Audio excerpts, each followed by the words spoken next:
မိခင်တော်ကျူကျူရဲ့မိသားစုအဖြစ်မှထုတ်ပေခြင်းကိုအခုလိုဇနီးတဲ့လင်းမြဖူးနဲ့အတူအေးချမ်းနေကြောင်းတုံ့ပြန်ခဲ့တဲ့ပိုင်းတကုံပရိသတ်များအားလုံးပဲမင်္ဂလာပါရှင်မိခင်ကြီးဒေါ်ကျူကျူကမိသားစုအဖြစ်ကနေထုတ်ပေလိုက်တာကိုတစ်စက်လေးမှဂယုမဆိုင်ကြောင်းဓာတ်ပုံနဲ့ခြေချသွားတာကတော့ပိုင်းတကုံမှာဒီရပိုင်းအနုပညာလောကနဲ့လူမှုကွန်ရက်စာမျက်နှာထက်မှာလူပြောများနေတဲ့သတင်းတစ်ပုဒ်ကိုပြောပြပါဆိုရင်တော့တရုတ်ဆောင်ပိုင်းတကုံတို့ရဲ့မိသားစုအရေးကိစ္စပဲဖြစ်ပါလိမ့်မယ်တစ်ဖက်မှာသူ့ကိုမွေးထုတ်ပေးခဲ့တဲ့ကျေးဇူးရှင်မိခင်တစ်ဖက်မှာကရသက်ပံလက်တွဲပေါ်ဇနီးတဲ့ဒီနှစ်ခုကြားမှာပဲလော်ကြားစားညက်နေတဲ့ပိုင်းတကုံရဲ့အခြေအနေကတကယ်ကိုစိတ်ဝင်စားစရာကောင်းသလိုသင်ခန်းစာယူစရာတွေလည်းပြည့်နေပါတယ်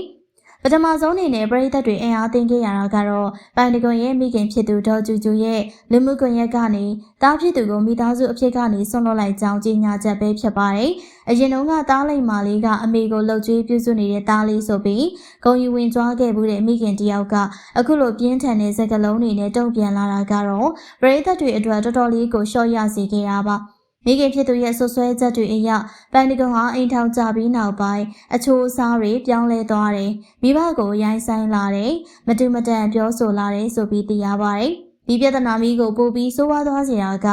ကြားလူတွေနဲ့ပတ်ဝန်းကျင်ရဲ့ဝေဖန်ချက်တွေပါပဲပိုင်းတကုံပြောင်းလဲသွားတာကဇနီးတဲ့လင်းမြဖူးရဲ့သွေးထိုးမှုတွေကြောင့်ဆိုပြီးပြောဆိုနေကြတာတွေရှိပါတယ်မင်္ဂလာဆောင်တော့ကမိဘဆွေမျိုးတွေကိုခွဲခြားဆက်ဆံခဲ့တာတွေမိဘတွေအတွက်ဝယ်ပေးထားတဲ့အိမ်ကနေနှင်းချခိုင်းတာတွေစသဖြင့်ဇနီးတဲ့အပေါ်မှာပြစ်မှတ်ထားတိုက်ခိုက်မှုတွေအရှင်ဟုန်ပြင်းခဲ့ပါတယ်ဒီလိုအခြေအနေမျိုးမှာလူတော်တော်များများကဇနီးတဲ့ကိုရောက်ခမနဲ့တားကြားမှာမြောက်ပင်ပေးတဲ့ချွေးမဆိုပုံစံမျိုးမြင်လာကြပြီးတော့ဝိုင်းဝန်းပြစ်တင်ခဲ့ကြတာကိုလည်းတွေ့ရပါတယ်ဒါပေမဲ့ပိုင်းတကုံရဲ့တုံ့ပြန်မှုကလူပြောများသွားစေခဲ့တာပါတာမန်အဖြစ်ဆိုရင်တော့ကိုယ့်ရဲ့မိခင်က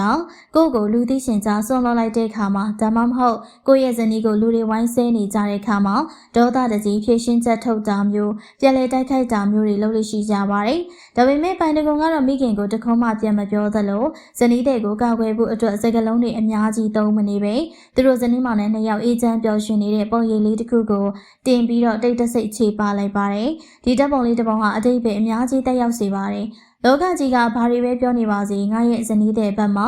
ငါရှိတယ်ငါတို့မိသားစုလေးခိုင်မြဲအေးချမ်းနေတယ်ဆိုတဲ့ message ကိုပေးလိုက်တယ်လို့ပါပဲ။ဒါဟာအမျိုးသားတစ်ယောက်အနေနဲ့ကိုယ့်ရဲ့ဇနီးတဲ့ကိုလူကြားထဲမှာအဆက်မကွဲစေပဲဉာဏ်ရှိရှိကောက်ွယ်ပေးလိုက်တဲ့လုပ်ရတစ်ခုလို့တောင်ဆိုနိုင်ပါတယ်။နောက်ထပ်စိတ်ဝင်စားစရာအချက်တစ်ခုကပိုင်းတကုံရဲ့ဆရာဖြစ်သူဂျွန်လွင်ရဲ့ဝင်ရောက်ဖြည့်ရှင်းချက်ပါ။ပိုင်းတကုံဟာမိဘကိုမတိတတ်တဲ့သားမဟုတ်ကြောင်းမြောက်တကုံမှာ3000နဲ့အင်ကြီးကိုဝယ်ပြီးတော့မိဘတွေကိုအခြေချပေးထားခဲ့ကြောင်းစာချုပ်စာတမ်းတွေနဲ့တကွထုတ်ပြလာတဲ့အခါမှာဝေဖန်သူတွေပါဇက်ပိတ်သွားခဲ့ပါတယ်။ဒါကိုကြည့်ခြင်းအပြင်ပိုင်းတကုံဟာသားသမီးဝတ္တရားအနေနဲ့မိဘကိုပြည့်စုံအောင်ထောက်ပံ့ခဲ့ပြီးမှသူရဲ့ကိုယ်ပိုင်အိမ်ထောင်ရေးကိုတည်ဆောက်ခဲ့တယ်ဆိုတာထင်ရှားပါတယ်။အခုဖြစ်စဉ်မှာပိုင်းတကုံကမိဘကိုရိုင်းဆိုင်တာဟုတ်မဟုတ်ဆိုတာကာယကံရှင်တွေပဲသိနိုင်မှာဖြစ်ပေမဲ့မိဘကိုအိမ်နဲ့နေရာထိုင်ခင်းပြည့်စုံအောင်စီစဉ်ပေးခဲ့တာကတော့ငြင်းမရတဲ့အမှန်တရားပါ